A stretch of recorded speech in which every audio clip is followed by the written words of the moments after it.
네, 반갑습니다. 성도 여러분. 네, 8월 첫째 주 수요 저녁 예배 드리도록 하겠습니다.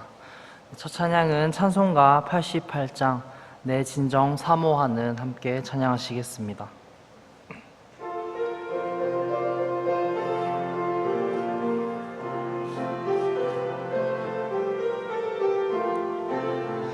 내 진정 사모하는 친구가 되시는 구주 예수님은 아름다워라.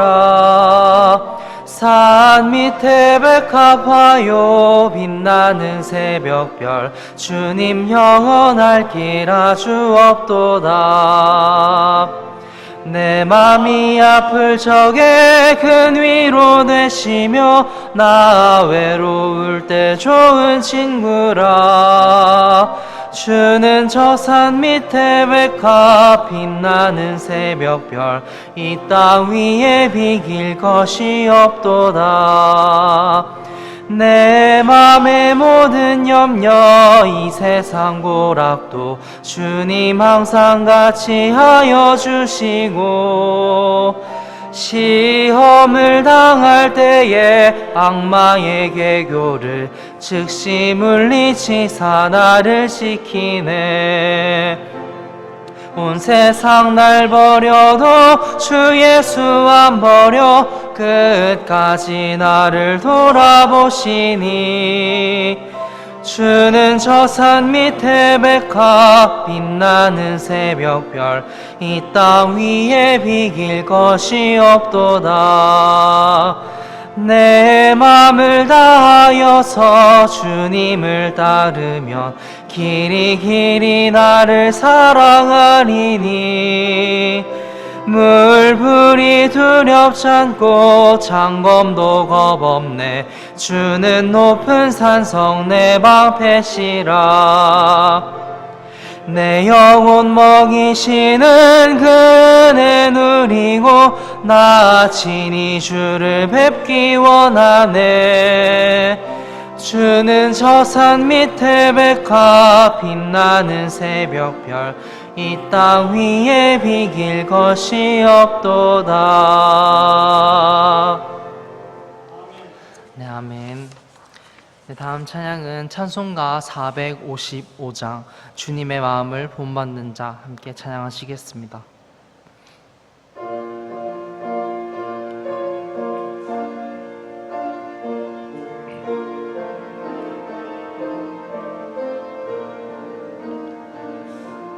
주님의 마음을 본받는 자 그 맘에 평강이 찾아오물 험악한 세상을 이길 힘이 하늘로부터 임함이로다. 주님의 마음 받아 살면서 그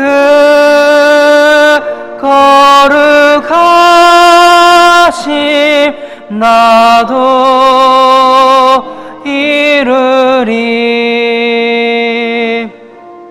주 모습 내 눈에 안 보이며 그 음성 내 귀에 안 들려도 내 영혼 날마다 주를 만나 신령한 말씀 늘 배우도다. 주님의 마음 받아 살면서 주 니르가심 나도 이루리.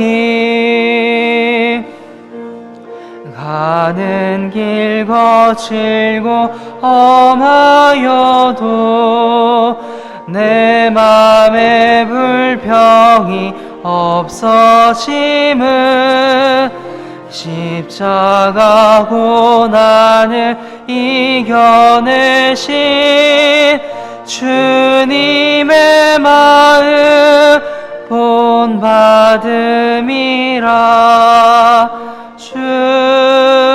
주님의 마음 본받아 살면서 그 거룩하심 나도 이루리. 주 예수 세상에 다시 오실 그날엔 무성도 변화하여 주님의 빛나는 그 영상을 다 함께 보며 주 찬양하리. 주님의 마음 본받아 살면서 그 거룩하심 나도 이루리. 아멘. 이 시간 예배를 위해서 신정호 집사님 나오셔서 기도하시겠습니다.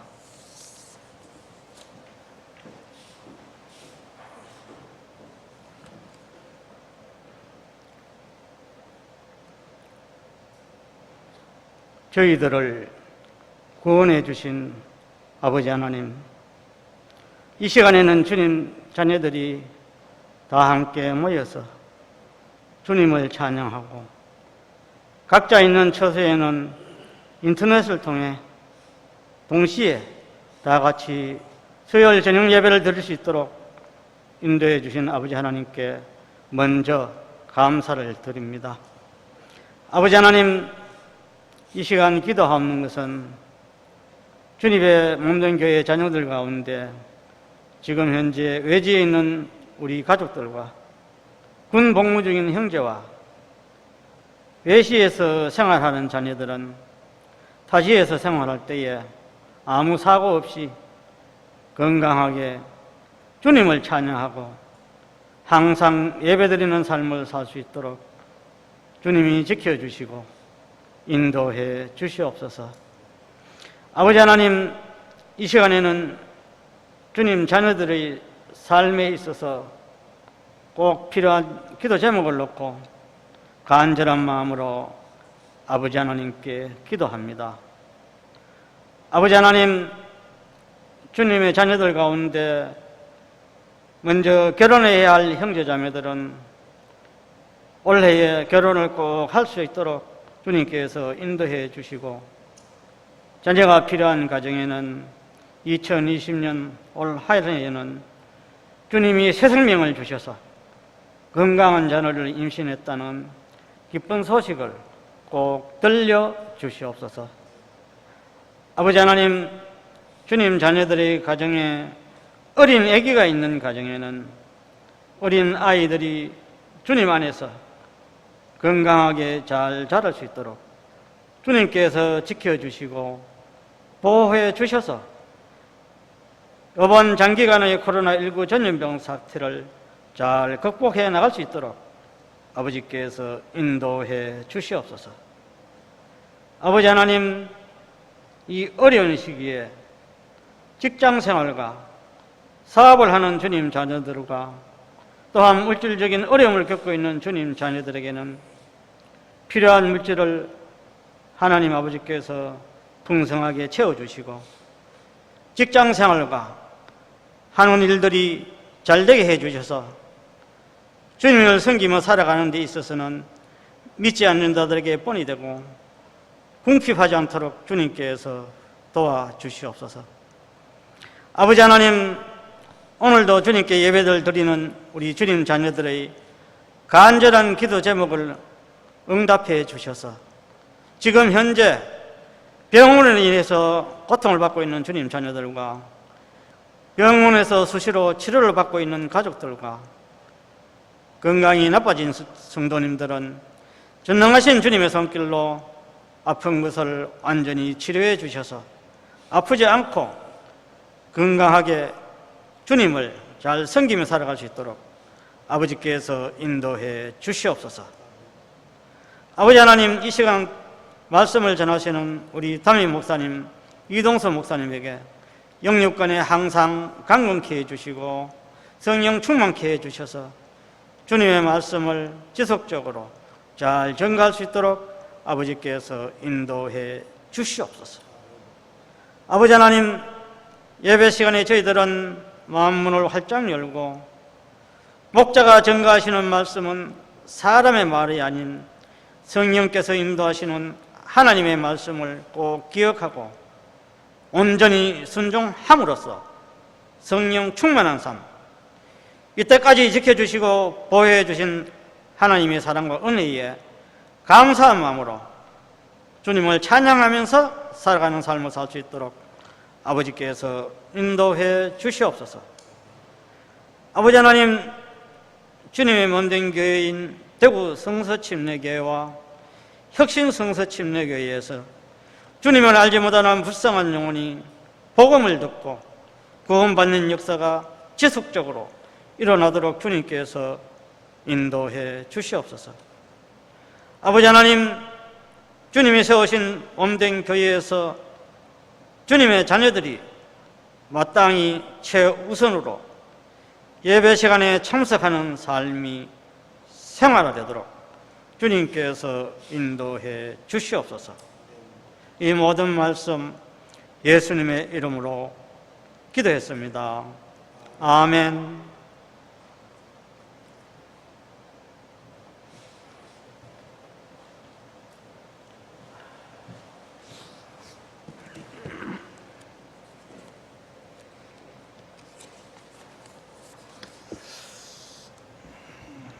예배 오신 것을 환영합니다. 날씨 많이 더우시죠? 그래도 물난리 난 것보다는 더운 게 나으니까 물난리 나신 분들 생각하면서 하나님께서 또 위로해 주시고 더 피해가 없도록 그렇게 기도가 필요한 것 같습니다. 경기도 이쪽으로 있는 교회들에게 제가 전화를 해보니까 다행히 우리 친교회 교회들은 큰 피해를 본 교회는 없더라고요. 그래도 어쨌든 비가 많이 와가지고 또 집이 떠내려가고, 제가 예전에 강릉에서 목회를 할 때 비가 엄청나게 와가지고 하여튼 그 엄청난 홍수 난 걸 제가 직접 이렇게 봤는데, 그 하천에 막 돼지 같은 게 막 떠내려가고 또 짐들이 막 떠내려가는 이런 모습을 봤었는데, 뉴스를 보니까 참 기가 막히겠더라고요. 또 비가 계속 더 많이 온다고 하는데 어쨌든 더 많은 피해가 없도록 또 기도가 필요한 것 같고, 우리 친교회 교회는 아니더라도 또 다른 교회들, 피해를 입은 그런 교회들의 또 하나님의 도우심이 있기를 우리가 기도해야 될 것 같습니다. 코로나19 때문에 저희가 주일 오전 예배 또 수요일 저녁 예배만 교회에서 예배를 드립니다. 8월 달에도 저희들이 주일학교 또 식당 운영, 찬양대 특송은 하지 않도록 그렇게 하겠습니다. 온라인 예배를 이렇게 방송을 하고 있는데 오랫동안 얼굴을 못 뵌 분들도 많이 있는데 집에서 예배를 드리시더라도 같은 마음으로 주님 앞에 예배를 드렸으면 좋겠습니다. 요즘 교회 방송을 하고 있습니다. 월, 화, 목요일 날 이제 새로운 프로그램들이 방송이 되고 금요일 날은 재방송이 되는데, 그때 방송들 좀 보고 계신가요? 첫날은, 월요일 날은 찬양이 있는 저녁, 우리 정재학 집사님 부부가 요즘 수고를 많이 하고 있습니다. 또 화요일 날은 구원상담 세미나, 목요일 날은 성경 산책, 또 성서의 땅을 가다 하는 그런 일단은 4개의 방송이 시작이 됐는데 교회 방송 안 보면 보통 그 시간 되면 TV 틀어놓고 뉴스를 보든지 뭐 이렇게 하시잖아요. 그러니까 하여튼 시간을 맞춰서 시청을 잘 하시고 또 본방송을 못 보시면 재방송도 이렇게 보시고 이렇게 하시면 또 하나님의 은혜가 또 나름대로 있으리라고 생각이 듭니다. 출산한 송지훈 자매 위해서 기도해 주시고 또 교회 안에 건강이 좋지 않으신 분들 또 몸이 불편하신 분들 하나님께서 도와주셔서 빨리 잘 나을 수 있도록 그렇게 관심을 가져주시면 좋겠습니다. 오늘 정석인 목사님이 사역 보고를 하러 오셨었는데 애들이 많이 컸을 것 같아가지고 애들 많이 컸냐 물어보니까 영상을 하나 보여주시더라고요. 애들이 노는 거를. 아들 셋이 그냥 얼마나 재밌게 노는지. 애들이 많이 컸더라고요. 이제 뭐 말도 제법, 쌍둥이도 제법 쫑알쫑알거리고. 하여튼 하나님께서 또 혁신교회를 도와주시는 것을 하나님 앞에 감사드립니다.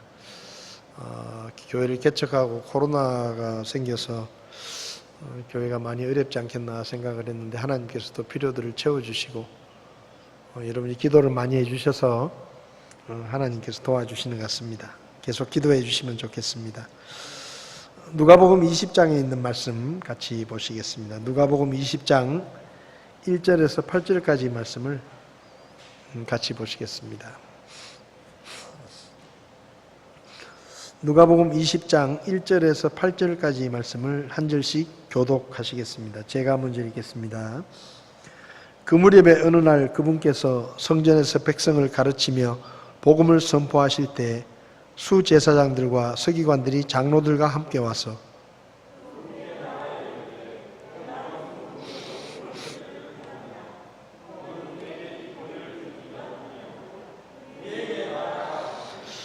그분께서 그들에게 응답하여 이르시되 나도 너희에게 한 가지를 묻겠노니 내게 대답하라.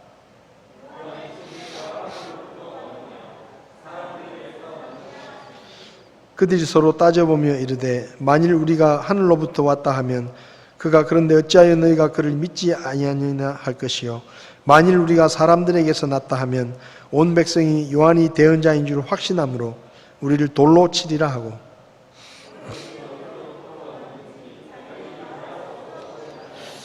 예수님께서 그들에게 이르시되 나도 무슨 권위로 내가 이런 일들을 행하는지 너희에게 말하지 아니하노라 하시니라.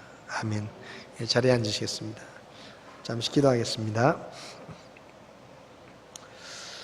지금도 살아 계셔서 역사를 주관하시고 우리를 인도하시는 하나님 아버지, 이 시간 또 여러 가지 어려움 가운데도 우리가 주님 앞에 모여 예배드릴 수 있도록 우리의 발걸음을 인도해 주신 것을 감사합니다.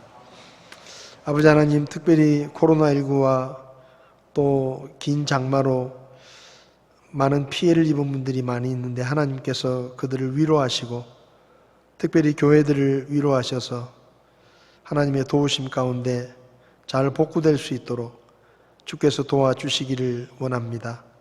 또 더 큰 피해가 나지 않도록 하나님께서 은혜를 베풀어 주시옵소서. 이 시간 또 제가 하나님의 말씀을 함께 나눕니다. 참 어려울 때일수록 우리가 하나님의 말씀을 더 가까이 하게 하시고 하나님의 음성에 귀를 기울이며 또 주님 앞에 예배드리는 일에 더욱더 힘쓸 수 있도록 저희들을 도와주시옵소서. 부족한 종을 붙들어 주시고 오직 주의 말씀만 전해지도록 종을 써주시고 성도들의 마음을 열어주셔서 이 말씀이 우리 모두에게 큰 복이 되게 하나님께서 도와주시옵소서. 예수님의 이름으로 기도했습니다. 아멘.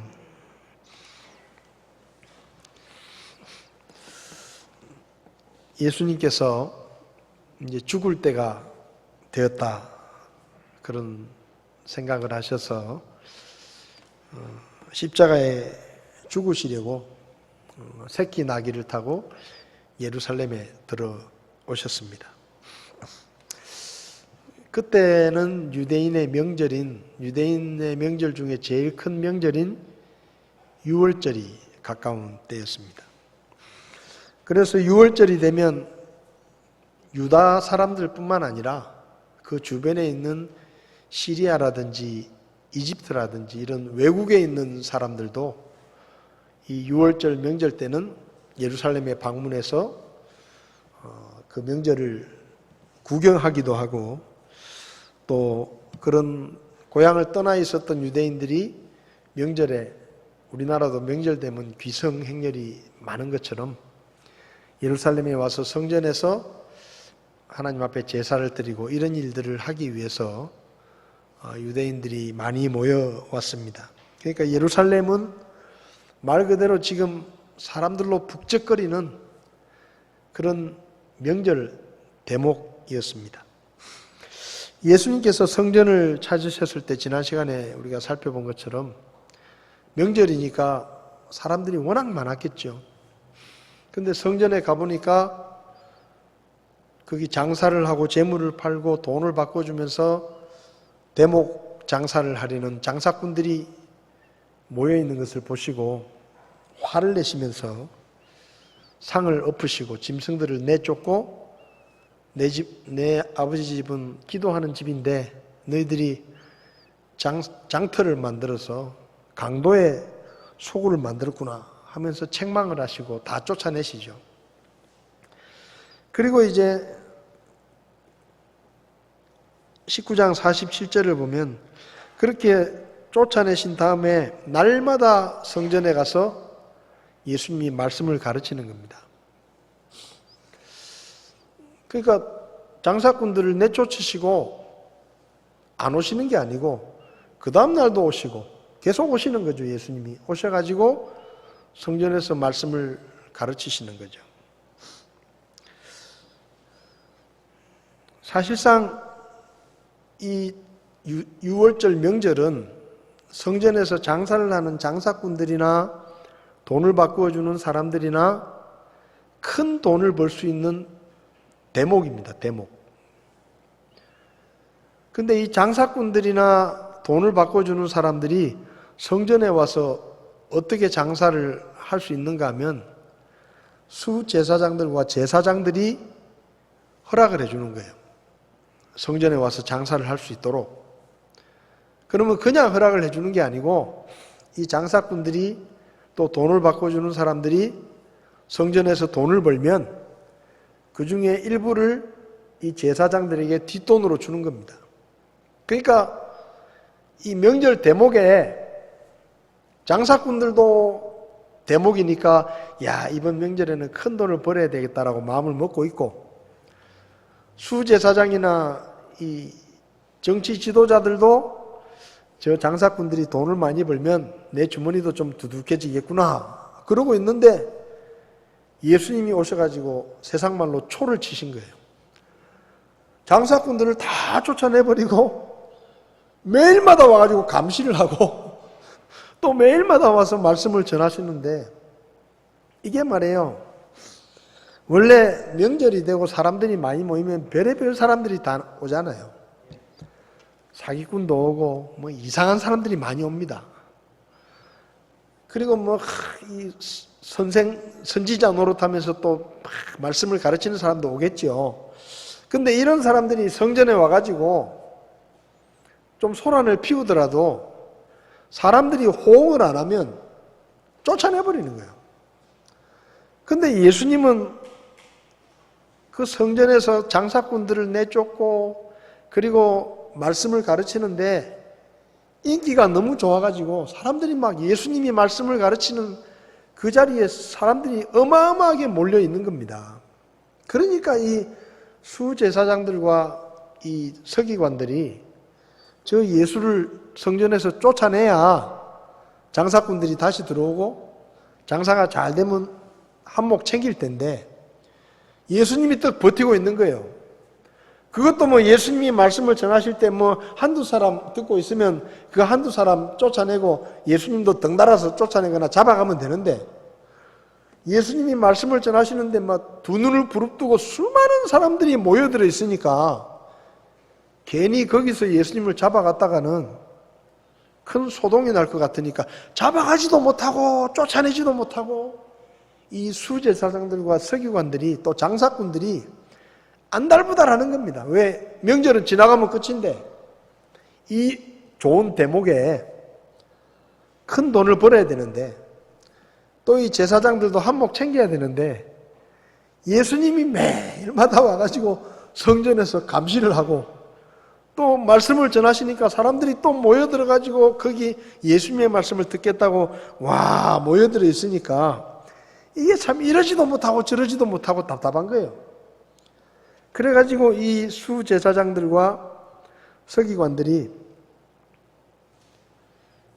작전을 짰는데 어떤 작전을 짰는가 하면 예수님이 아주 대답하기 곤란한 질문을 해가지고 그 모인 사람들이 예수님을 신뢰하고 있는데 그 사람들 앞에서 예수님을 망신을 한번 줘가지고 사람들이 예수님을 따르지 못하도록 믿지 못하도록 그렇게 만들어야 되겠다 생각을 하고는 이제 고민을 하다가 말씀을 전하시는 예수님에게 찾아왔습니다. 그리고 많은 사람들이 모여 있는데 공개적으로 예수님에게 질문을 합니다.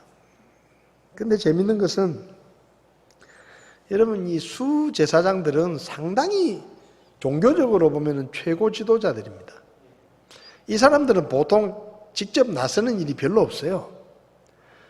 근데 이제 지금 아까도 말씀드렸지만 지금 이 제일 큰 명절에 성전에서 장사꾼들이 돈을 좀 벌어야 내 주머니도 좀 두둑해질 텐데 이게 지금 안 되게 생겼으니까 이 수제사장들이 몸이 달아가지고 직접 뭐 때를 지어가지고 수제사장들, 서기관들, 장로들까지 막 와 몰려와가지고 예수님을 쫓아내고 잡아서 죽이려고 그렇게 온 겁니다. 뭐라고 묻는가 하면 2절을 보면 그분께 말하여 이르되 내가 무슨 권위로 이런 일들을 행하느냐 혹은 내게 이 권위를 준 이가 누구냐 우리에게 말하라. 이게 쉽게 말하면요 네가 무슨 자격으로 성전에 와가지고 이 소동을 벌리고 누가 너한테 성전에서 말씀을 가르치라고 허락을 했냐. 참 곤란한 질문이에요. 왜냐하면 예수님은 공부도 변변찮게 못했습니다. 저 시골 나사렛에서 목수로 일을 했어요. 목수라는 직업이 그 당시에 어땠는지 모르지만 아마 별로 배운 것도 없고 별 볼 일 없는 그런 평범한 직업이었을 겁니다.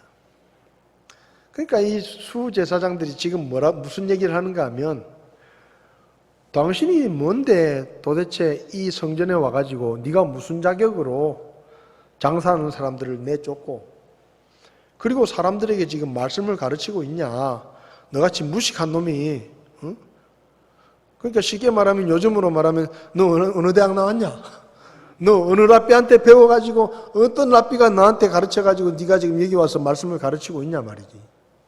도대체 그 자격을 누가 줬냐? 그러고 지금 따지는 겁니다. 그러니까 예수님 입장에서는 기가 차는 질문이죠. 예수님은 하나님이신데 그분이 뭐 이 세상에 누구한테 말씀을 배워가지고 가르치는 이런 분이 아니잖아요. 예수님은 성경을 보면 12살 때 성전에 와가지고 성전에 있는 율법 학자들하고 맞짱을 떠가지고 맞짱 토론을 했던 분입니다. 그죠? 성경에 나오잖아요. 12살 때 성전에 왔다가 그 부모가 아이가 내려간 줄 알고 내려갔는데 예수님은 성전에 남아가지고 거기 있는 박사들하고 앉아가지고 이런저런 이야기들을 하실 정도로 영적인 실력이 있는 그런 분이다 이 말이에요. 그런 분 앞에서 지금 이 수제사장들이 네가 무슨 자격으로 쉽게 말하면 네가 랍비 자격증이 있냐? 어디 성전에 와가지고 배워먹지도 못한 녀석이 말씀을 가르치고 그러냐. 도대체 넌 어느 학교를 나왔고 누구한테 배웠고 네가 도대체 여기서 이러고 있는 자격이 뭐냐? 지금 묻는 거예요. 그러니까 예수님께서 기가 차는 겁니다. 이걸 대답을 해야 되나 말아야 되나 참 가짠죠. 가짜는 거예요, 사실은. 예수님은 이미 사람들로부터 그분이 하는 일들이 하나님께로부터 온 능력으로 하는 것이고 그분이 말씀을 전하는 것 또한 하나님께서 주신 권위로 말씀을 전한다는 것을 사람들은 다 알아요. 마태복음 7장에서도 보면 예수님께서 말씀을 가르치실 때 예수님이 말씀을 가르치시는 게 바리새인들이나 서기관들처럼 가르치는 게 아니고 권위 있게 말씀을 가르쳐가지고 사람들이 깜짝 놀랐다 하고 마태복음 7장 28절 29절을 보면 기록하고 있습니다. 그러니까 예수님이 말씀을 하시면 그 말씀이 뭐 바리새인들이나 서기관들이 가르치는 거하고는 차원이 다른 거예요. 그리고 그 말씀에 권위가 있어서 사람들이 깜짝깜짝 놀랄 만큼 그분은 하나님의 왕국의 진리들을 명확하게 사람들의 귀에 쏙쏙 들어오도록 가르치셨습니다. 이건 대중들이 다 아는 거예요. 근데 지금 이 수제사장들과 서기관들만 몰라요. 왜 모르느냐? 이 사람들은 예수님에 대한 선입관을 가지고 예수님 자체를 아예 인정을 안 해요. 고정관념을 가지고 우리가 원하는 메시아는 저런 메시아가 아니다.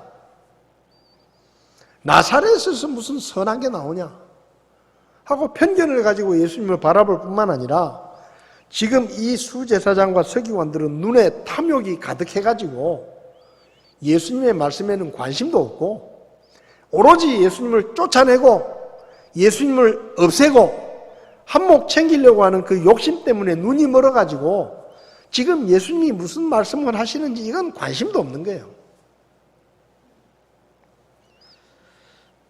그분의 말씀이 귀에 들어오지도 않죠. 그래서 지금 예수님 앞에 나와서 시비를 거는 겁니다. 네가 무슨 권위로 이런 일을 하느냐? 도대체 네가 무슨 자격으로 성전에 와가지고 이렇게 장사꾼들을 쫓아내고 이 소동을 벌리고 여기서 네가 무슨 자격으로 말씀을 가르치느냐? 예수님께서 이들의 질문을 들으시고 가짠타는 듯이 좀 쳐다보시더니 오히려 예수님께서 대답을 하는 대신에 질문을 하나 하십니다. 뭐라고 질문하는가 하면 나도 너희에게 한 가지를 물어볼 테니까 니들이 먼저 대답을 해봐라. 그러면서 4절에 요한의 침례가 하늘로부터 왔느냐 사람들로부터 왔느냐 묻습니다. 이게 바로 묘수예요. 묘수. 예수님께서 하도 가짜는 질문을 하니까 그 사람들의 코를 납작하게 하기 위해서 지금 예수님께서 질문으로 되치기를 하시는 겁니다. 그럼 이 질문이 왜 그들에게 곤란한 질문이냐? 침례 요한이 누구죠? 요단강에서 회개하라 천국이 가까웠느니라 하면서 침례를 주었지 않습니까? 그때 구름대같이 많은 사람들이 요한에게 가서 침례를 받습니다. 그리고 요한을 하나님이 보내신 대언자라고 믿었습니다. 근데 어떤 일이 벌어졌죠? 그 요한이 헤롯 안디바라고 하는 왕이, 이 왕이 재밌는 사람이에요.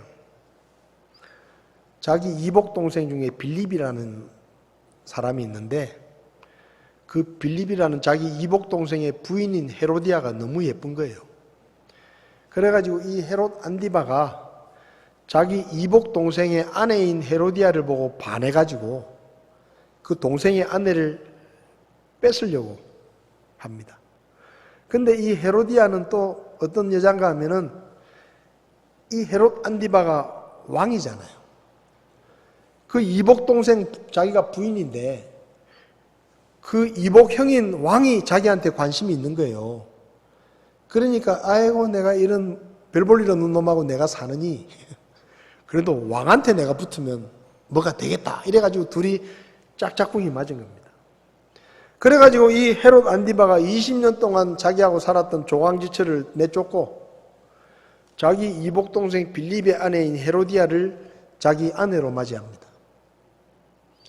근데 이거를 침례 요한이 이거를 막 정면으로 책망을 하는 거예요. 어떻게 왕이 그럴 수가 있냐, 인간이. 응? 어떻게 자기 이복동생의 아내를 뺏을 수 있으며 그것도 결혼까지 할 수 있냐. 응? 조광지체를 쫓아내고 그게 무슨 짓이냐 말이지. 아무리 왕이지만. 그렇게 공개적으로 막 비판을 하는 거예요. 사람들 앞에서. 그러니까 이 헤롯 왕이 보니까 기분 나쁘거든요. 저놈이 감히 왕한테 대드는 거예요. 그래가지고 붙잡아다가 감옥에 가뒀어요. 너 찍소리 하지 마라. 근데 워낙 유명하니까 감옥에 가두긴 가뒀는데 마음대로 못하는 거예요. 근데 어떤 일이 있었는가 하면 큰 잔치를 베풀었는데 이 헤로디아라는 여자가 가만히 보니까 저 침례 요한 때문에 자기도 망신이다 이 말이에요. 이복 동생의 아내였다가 이복 형한테 붙어가지고 지금 왕비가 됐으니까 안 그래도 깨림직한데 침례 요한이 입만 벌리면 그걸 욕하고 다니는 거야. 그래가지고 이 헤로디아가 침례 요한 때문에 잠도 못 자고 스트레스를 많이 받는 거예요. 그래가지고 이 헤로디아가 저 침례 요한을 내가 어떻게든 없애버려야 되겠다, 죽여버려야 되겠다 그런 마음을 품고 있는데 헤롯이 잔치를 베풀었어요. 그리고 사람들이 많이 모였어요. 근데 그 자리에서 그 헤로디아의 딸을 자랑하고 싶어가지고 안 그래도 막 자기한테는 안 좋은 소문들이 나니까 딸이 좀 이뻤는가 봐. 그 딸을 자랑하고 싶어서 사람들에게 탁 세워놓고는 보여주면서 야, 네가 뭐 소원이 있으면 이 애비가 하나 들어줄게 하고 물었어요. 그러니까 이 딸이 자기 엄마한테 가서 물어보는 거예요. 엄마, 아버지가 지금 잔치를 하고 있는데 수많은 사람들이 지켜보는데 나한테 공개적으로 말하기를 내가 소원이 있으면 뭐든지 다 들어주겠다고 했다. 그러니까 이 헤로디아가 기회는 이때다 그러면서 그 딸한테 얘기하기를 네가 가서 다시 아버지가 물으면 저 감옥에 있는 침례 요한의 모가지를 나한테 갖다 달라. 근데 그걸 시키는 대로 해요. 그래가지고 사람들이 꽉 있는데 그 딸이 아버지가 네 소원이 뭐냐 물으니까 저 감옥에 있는 이 침례 요한의 모가지를 나한테 선물로 주세요. 끔찍하잖아요. 근데 그렇게 말하는 거예요. 근데 헤롯이 그 말을 듣고는 속으로는 너무 좋았을 거예요. 왜? 저놈 어떻게 없애야 되는데 눈에 가시 같은 녀석인데 마음대로 죽이지도 못하고 근데 이게 딸 핑계 될 수 있잖아요. 이제 나는 죽일 마음이 없었는데 내가 사람들 앞에서 내 딸한테 약속을 했는데 그 약속을 내가 애비로서 어떻게 안 지키겠냐 해가지고는 침례 요한을 죽입니다. 근데 수많은 백성들이 침례 요한을 하나님의 대언자라고 믿고 따랐는데 그 침례 요한이 헤롯에게 죽는데 그 당시에 종교 지도자들이나 정치 지도자들이 찍소리도 안 하고 아무 일 없다는 듯이 넘어간 거예요. 묵인하고. 그러니까 지금 백성들은 침례 요한 때문에 부글부글 하고 있는 거예요. 속으로. 근데 예수님께서 그래서 사실은 이 침례 요한의 이야기는 이 수제사장들이나 서기관들에게는 금기어입니다. 금기어. 괜히 침례 요한 말 꺼내면 이건 백성들 앞에서 욕만 먹고 하나님의 대언자가 그렇게 억울하게 죽어나가는데 니들은 뭘 했냐? 하고 막 백성들이 막 항의를 하고 이러고 있는데 그래서 아무도 이 침례 요한 얘기는 안 하는데 갑자기 예수님이 침례 요한 얘기를 턱 꺼내신 거예요. 그러면서 요한의 침례가 하늘로부터 온 것이냐 사람들에게서 온 것이냐 라고 딱 질문을 하니까 여러분 백성들이 예수님의 말씀을 듣고 있다가 수제사장들, 장로들, 서기관들이 우르르 몰려와가지고 예수님에게 질문을 딱 던졌잖아요. 네가 도대체 무슨 권위로 여기서 이런 일을 하고 있느냐 하니까 그 말씀을 듣던 백성들의 눈이 전부 예수님에게 쫙 돌아갔어. 저분이 뭐라고 대답을 하나. 근데 예수님이 대치기를 해가지고 침례 요한의 침례가 하늘로부터냐 사람에게로부터 온 거냐 라고 물으니까 예수님을 보던 백성들의 눈이 전부 수제사장들에게 싹 돌아온 거예요. 관심의 초점이 완전히 바뀌어버린 거예요. 그러니까 이 수제사장들과 서기관들이 아마 속으로 이랬을 거예요. 우리가 괜히 들쑤셔가지고 지금 골치 아프게 됐다. 예수님 곤란하게 만들려고 왔는데 이게 역전이 돼가지고 지금 우리가 이게 이러지도 못하고 저러지도 못하고 되는 거예요. 왜? 요한의 침례가 하늘로부터 왔다고 하면 너희들이 하나님께로부터 온 요한의 침례를 왜 안 믿고 요한을 그렇게 함부로 대했느냐 그렇게 얘기할 것이고, 또 요한의 침례가 사람에게서 온 것이다 그러면 요한을 하나님의 대언자로 떠받들면서 온 백성들이 따랐는데 온 백성들이 하나님의 대언자라고 믿은 그 요한을 별것도 아닌 사람이라고 얘기하면 백성들이 들고 일어나가지고 폭동이 일어나는 거예요. 그러니까 이게 이러지도 못하고 저러지도 못하고 자기들끼리 쑥덕쑥덕 하는 거예요. 야, 이거 참 우리가 괜히 건드렸다. 저 예수님 잘못 건드려가지고 우리가 지금 이 곤란한 지경이 됐는데 이렇게 대답도 못하고 저렇게 대답하면 어떡하겠냐. 그러니까 누가 그랬겠죠. 그럼 뭐 오리발 내밉시다. 모른다고 합시다. 그래가지고 우린 모르겠다. 어디로부터 왔는지 우린 모르겠다. 그렇게 얘기하니까 예수님께서도 그래? 그럼 나도 너희한테 대답할 필요 없다. 내 권위가 어디서 왔는지 내가 너희한테 대답할 필요가 뭐 있냐? 하면서 상황이 끝난 겁니다.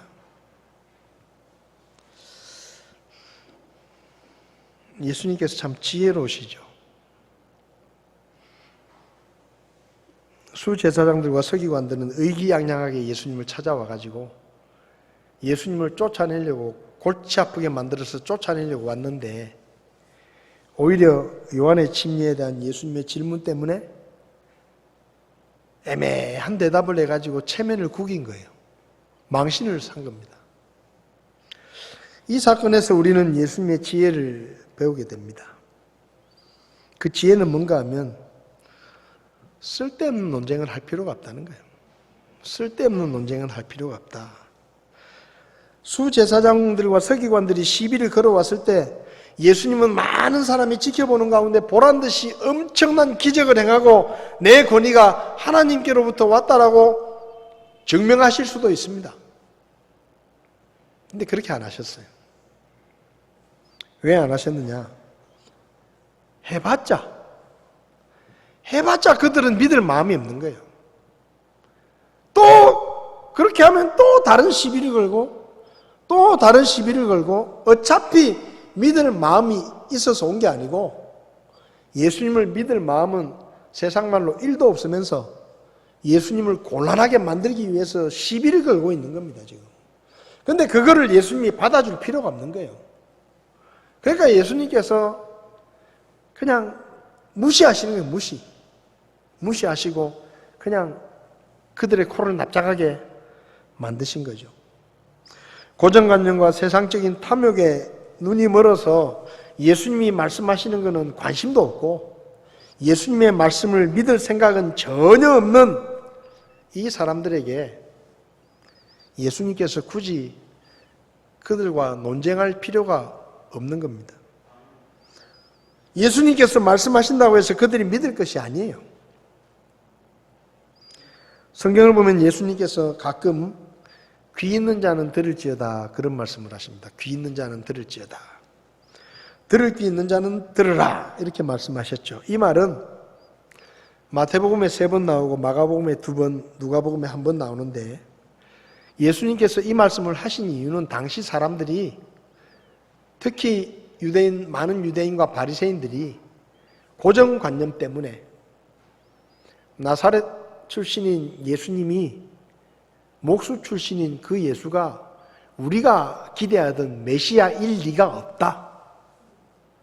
하는 그 고정관념과 편견 때문에 예수님의 말씀에 귀를 기울이지도 않고 잘 알아보려고도 하지도 않고 무조건 예수님을 배척하고 반대하는 그 시대 사람들의 모습을 보고 예수님께서 하시는 말씀입니다. 들을 귀 있는 자는 들을지어다.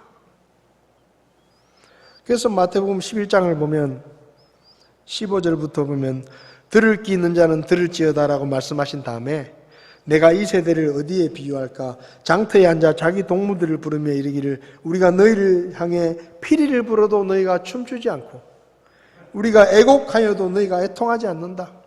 그게 무슨 말입니까? 아무 관심이 없다는 거예요. 예수님이 기적을 보여도 관심이 없고 그냥 눈이 딱 가로막혀가지고 엄청난 하나님의 능력을 보여주시는데도 저분은 우리가 생각하는 메시아가 아니야. 저 사람은 메시아가 아니야. 하고 그냥 덮어버리는 거예요. 아무 관심이 없어요. 하나님의 말씀에 무관심한 그 시대의 모습을 그렇게 표현하신 겁니다. 그래서 예수님께서 믿을 마음이 전혀 없는 자기 편견에 사로잡힌 이 수제사장과 서기관들에게 말할 필요가 없는 거예요. 그냥 무시하시는 거예요. 마태복음 7장을 보면 6절에 거룩한 것을 개들에게 주지 말고 진주를 돼지 앞에 던지지 마라. 그런 말씀을 하셨습니다. 이게 무슨 말이에요? 예수님께서 내 권위가 하늘로부터 왔다라고 이야기해봤자 이 수제사장이나 서기관들은 벌써 탐욕에 가득 차가지고 그 말을 듣지도 않을 뿐만 아니라 그게 말 그대로 돼지 앞에 진주를 던져주는 것처럼 아무 의미 없는 일이라는 겁니다. 그래서 상대를 안 하시는 거예요. 오늘날 전도를 하면서 믿을 마음이 전혀 없이 시비 거는 사람이 있거든요. 믿을 마음은 하나도 없으면서 꼬치꼬치 그냥 골치 아픈 질문만 하면서 약 올리듯이 막 교회가 쪼리쪼 막 이러면서 하는 사람 있잖아요.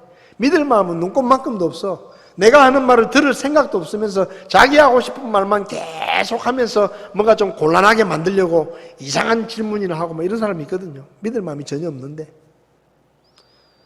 또 이단에 속한 사람들, 이런 사람들은 믿을 마음이 전혀 없는 사람들이에요. 근데 오늘날 전도하면서 이런 사람들하고 말싸움하는 것을 자랑처럼 생각하는 사람이 있어요. 내가 막 신천지하고 붙어가지고 뭐 내가 한 시간 반 동안 막 박살을 냈다. 근데 따지고 보면 박살 낸 것도 아니야. 이단들하고 앉아가지고 전도하다가 이단들하고 막 2시간, 3시간 앉아가지고 네가 올리, 내가 올리 막 이런 거를 그냥 뭐 무용담 자랑하듯이 목사님 제가 막 여호와의 증인을 만났는데 한 2시간 동안 이야기하면서 박살을 냈습니다. 그런 분들이 있어요. 근데요, 믿을 마음이 전혀 없는 사람이나 거짓 가르침에 사로잡힌 이단들은 논쟁할 필요가 없습니다. 얘기해봤자 들을 마음이 전혀 없어요, 그 사람들은. 2시간, 3시간 해봤자 나만 손해예요. 차라리 그 시간에 마음이 열린 다른 사람에게 가서 복음을 전하는 게 훨씬 더 효과적인 전도예요. 들을 마음이 없는 사람, 그거 한번 이겨보겠다고 막 입에 거품을 물고, 그 좋은 방법 아닙니다. 그래서 우리가 전도하러 나갈 때 기도해야 돼요. 뭘 기도해야 되느냐? 하나님, 오늘 제가 복음을 전하러 나가는데 마음이 열려있는 사람을 좀 만날 수 있도록 하나님 도와주십시오. 그 기도가 필요해요. 왜?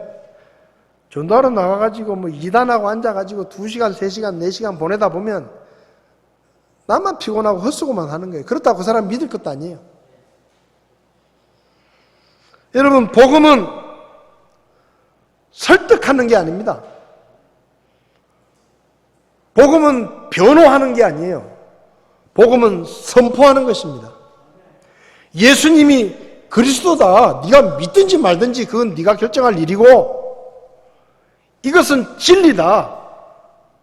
당신이 어떻게 생각하든지 간에 예수님이 하나님의 구원자라는 것은 변함없는 사실이고 진리다 라고 선포하는 겁니다. 사도행전 5장 42절을 보세요. 그들이 날마다 성전에서와 모든 집에서 예수 그리스도를 가르치고 선포하는 것을 그치지 않았다. 초대교회 성도들의 전도는 뭡니까? 설득이 아니에요.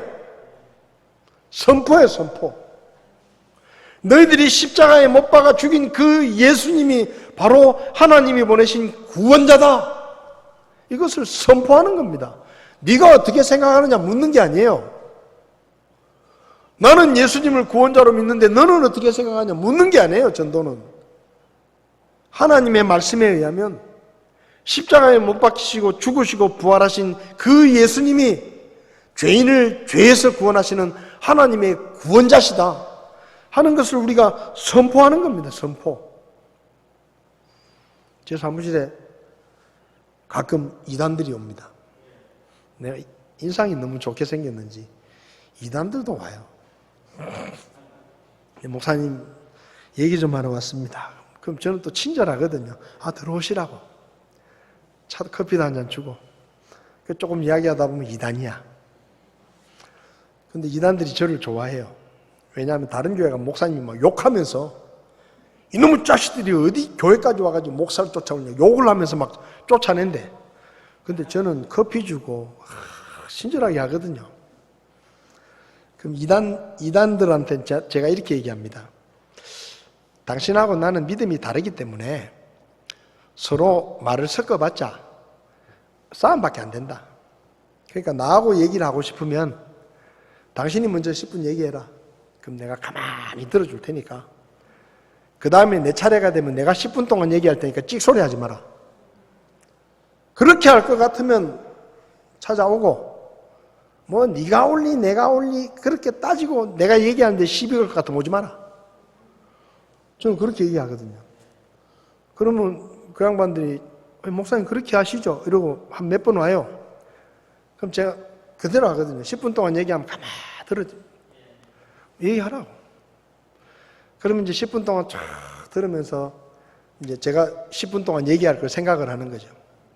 그리고 10분 동안 또 제 순서가 되면 10분 동안 제가 혼자 얘기하는 거예요. 뭐 중간에 목사님 어쩌고 잔소리 하지 마라. 지금 내 시간이다. 떠들지 마라. 지금 내가 얘기하는 시간이다. 내가 네 얘기 10분 딱 들어줬는데 너는 왜 떠들고 있냐 말이야. 그럼 오지 마라. 그럼 또 찍소리 하나 듣거든요. 그럼 제가 또 10분 동안 막 얘기해요. 몇 번 오면 안 와요. 그럼 제가 왜 그렇게 하느냐? 저는 복음을 선포하는 겁니다. 논쟁을 하는 게 아니고 내가 믿는 이 복음을 불신자에게 그 사람이 이단이든지 뭐든지 상관없이 선포하는 거예요. 그러면 그 말씀이 혹시라도 나중에 씨앗이 되어서 어느 날 그 사람에게 영혼의 구원의 열매로 맺힐 수도 있으니까 나는 말씀의 능력을 믿으니까 어쨌든 지발로 찾아온 거잖아요. 내가 전도하러 가야 될 판인데 지발로 찾아온 거잖아요. 그럼 얘기하는 게 10분 동안 찍소리 하지 말고 들어라. 지금 내가 얘기하는 시간이다. 그러면서 성경을 펴놓고 말씀을 전합니다.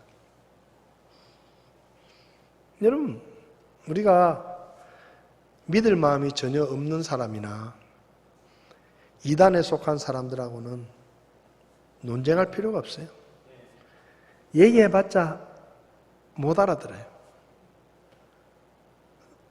그러니까 논쟁을 할 게 아니라 선포를 해야 돼. 당신이 믿는 바가 뭐냐? 10분 들어주고 10분 동안은 내가 하나님의 말씀을 선포하는 거예요. 딱 그냥 대놓고 성경은 이렇게 말한다. 하나님의 말씀은 이렇게 말한다. 니네 선생님은 어떻게 말하든지 하나님의 말씀은 이렇게 말한다. 네가 하나님의 말씀을 믿을지 사람 선생의 말을 믿을지 그건 네가 결정하는 거다. 선포합니다. 제가 몇 번 하다 보면 질려가지고 안 오죠. 근데 어쨌든 몇 번 오는 동안에 제가 복음을 선포할 수 있잖아요. 여러분, 우리는 복음의 변호자들이 아닙니다. 우리가 복음을 전함으로 사람들을 설득해서 믿게 하는 게 아니에요. 우리는 능력 있는 하나님의 말씀을 선포하는 것이 전도입니다. 선포하는 거예요. 네가 모르고 있는데 너는 죄인이고 그 죄 때문에 결국은 하나님의 심판을 받게 돼 있다. 근데 하나님이 다행히도 너를 사랑하셔서 하나뿐인 아들을 이 땅에 보내셨고 그 예수님이 너 때문에 십자가에서 죽으시고 부활하셨다. 그분이 바로 하나님의 구원자다. 누구든지 그분을 믿어야만 그분을 통해서 죄사함을 얻고 구원을 받을 수 있다. 그게 복음이에요. 그건 설득할 얘기가 아닙니다. 여러분, 우리가 무슨 지혜가 있어서 하나님의 말씀을 변호하겠어요? 예수님께서 어리석은 질문하는 사람들에게 논쟁을 하지 않으셨습니다. 우리도 불필요한 논쟁을 하느라고 시간을 허비할 수 있어요. 그렇게 하지 말고 차라리 마음이 열린 사람에게 가서 더 적극적으로 우리가 사랑을 표현하고 복음을 전하고 그게 더 효과적인 전도입니다. 주님이 다시 오실 때가 가까워질수록 세상은 더 우리를 비판하고 더 시비를 걸고 논쟁을 하자고 할 것입니다. 우리는 논쟁할 필요가 없어요. 우리는 전해야 될 주님의 복음을 딱 전하면 성령께서 역사하시면 그 말씀이 영혼을 구원받게 역사하는 겁니다. 저와 여러분들에게 맡겨진 이 복음을 할 수만 있으면 더 많은 사람들에게 선포하시기를 바랍니다. 믿든지 안 믿든지 그건 나는 모르겠고 내가 알고 있는 이 구원의 복음을 당신에게도 내가 전합니다 하고 복음을 선포하시기 바랍니다. 그러면 그 말씀이 영혼을 구원하는 능력으로 역사하게 될 것입니다. 이단들하고 논쟁하지 마세요. 그 헛수고하는 거예요. 차라리 복음을 선포하십시오. 누가 맞니 안 맞니 그런 얘기 할 필요 없어요. 내가 믿는 예수 그리스도, 내가 믿는 복음, 내가 구원받은 복음을 그냥 선포하는 거예요. 하나님의 능력을 믿고. 그럴 때 우리를 통해서 영혼이 구원받는 역사가 일어나게 될 것입니다. 기도하시겠습니다.